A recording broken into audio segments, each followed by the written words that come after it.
La imagen era tan simple como una bofetada helada en el rostro del béisbol neoyorquino. Un closer legendario, apenas unos meses desde despedirse de Queens, sudando la gota gorda con el uniforme de entrenamiento de los Dodgers. Lo que Edwin Díaz publicó en su story de Instagram no fue un ataque, no fue un insulto explícito, pero desencadenó un torrente de bilis digital que lo etiquetó de inmediato como traidor, mercenario y desertor, encendiendo la caldera de Nueva York hasta el punto de ebullición. Pero, ¿por qué esta foto, este gesto tan rutinario en la vida de un profesional, provocó una reacción tan visceral que superó la tristeza y se instaló en la rabia pura? Hoy vamos a desmantelar esta historia, porque la furia de la costa este no es contra Díaz, sino contra el espejo roto que su partida obligó a los Mets a mirar. Para entender la magnitud de la ofensa, primero hay que recordar quién es Edwin Díaz y lo que representó. Un brazo de élite, el dueño indiscutible del noveno inning, un hombre que acumuló 253 salvamentos en su carrera, despachando rectas que rozan los 100 millas por hora. La temporada pasada, a sus 31 años, mantuvo una efectividad de 1.63 en 62 apariciones, números que solo el 1% de los closers de la historia puede soñar con igualar. Cuando firmó con los Dodgers, no solo lo hizo por una cifra récord para un relevista, 3 años y $69 millones, sino que lo hizo bajo la promesa de un futuro de gloria. Y aquí viene el primer dardo al corazón del fanático de los Mets, la razón explícita de su marcha. En su rueda de prensa de presentación en Los Ángeles, Díaz fue brutalmente honesto. Dijo: «Elegí a los Dodgers porque son una organización ganadora». Este no fue un mero comentario, fue una declaración lapidaria que, en esencia, sentenciaba a los Mets como una entidad perdedora e inoperante, un puñal directo al corazón de la afición que lo había apoyado en las buenas y en las malas.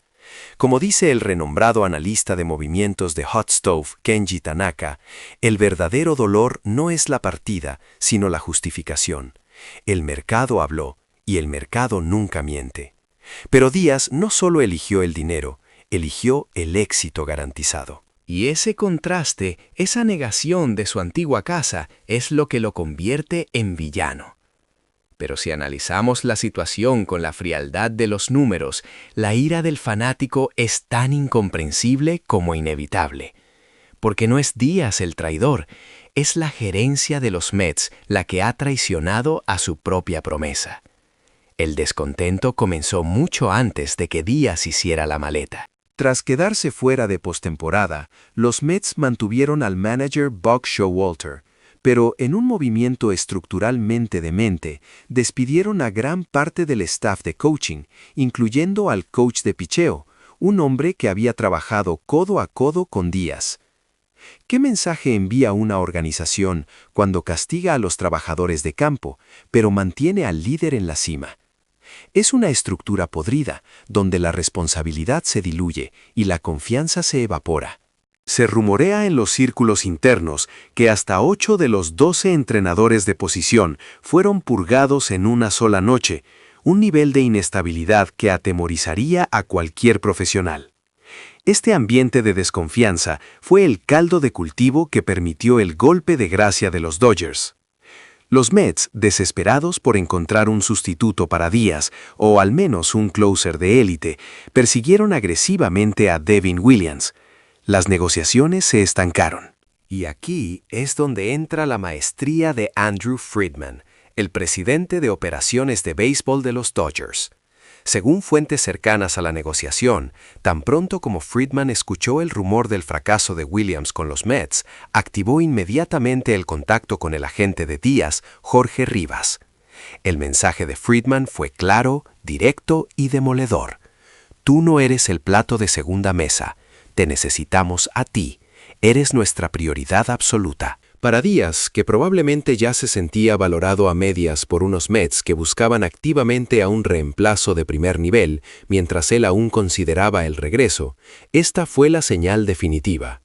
Como apunta el respetado periodista de Nueva York, Marcos Soto, No fue Díaz quien traicionó a los Mets, fue la gerencia de los Mets la que traicionó a Díaz al ponerlo en la balanza con Williams.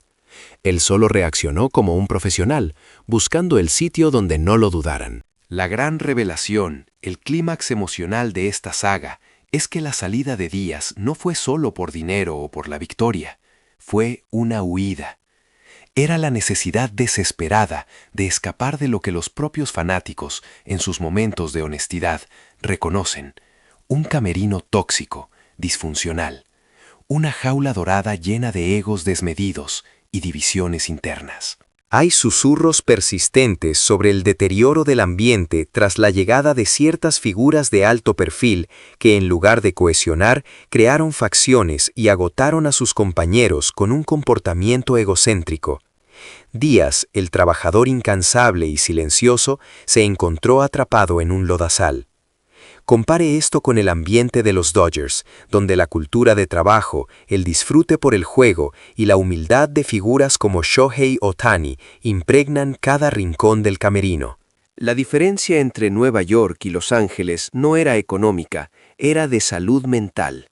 Y esa foto, esa simple imagen suya entrenando con el uniforme de los Dodgers, fue la prueba visual de su liberación. Como afirmó de manera contundente un psicólogo deportivo anónimo pero influyente en la liga, él no estaba entrenando, estaba respirando por primera vez en 3 años. La rabia de los fans es el grito desesperado de quienes saben que aún están atrapados en el Titanic mientras Díaz navega en el yate de la salvación. Muchos dirán que el fanático tiene derecho a sentirse traicionado, que la lealtad es un valor sagrado en el deporte. Pero refutemos ese argumento de raíz. Pedir lealtad a un atleta cuando su empleador no muestra ninguna lealtad hacia su propio staff ni hacia la visión de construir un equipo cohesionado es hipocresía. Díaz eligió un ambiente donde el profesionalismo es recompensado, donde el modus operandi no es el drama, sino la excelencia.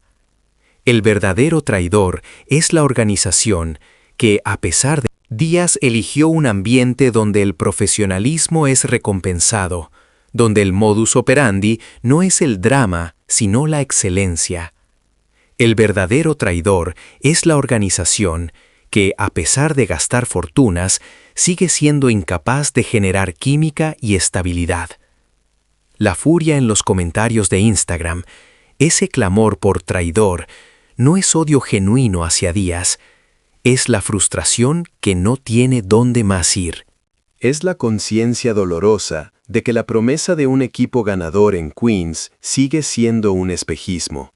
Díaz, al irse, no solo ganó un contrato, ganó la paz. Y al postear su entrenamiento en la costa pacífica, simplemente obligó a los leales de Nueva York a confrontar la cruel, despiadada realidad del béisbol moderno. La victoria y la sensatez organizativa siempre vencerán a la nostalgia, sin importar cuánto dinero haya de por medio. El silencio de la oficina de los Mets ante esta hemorragia de talento es la condena, y la foto de Díaz, por banal que parezca, es el epitafio de su colapso estructural.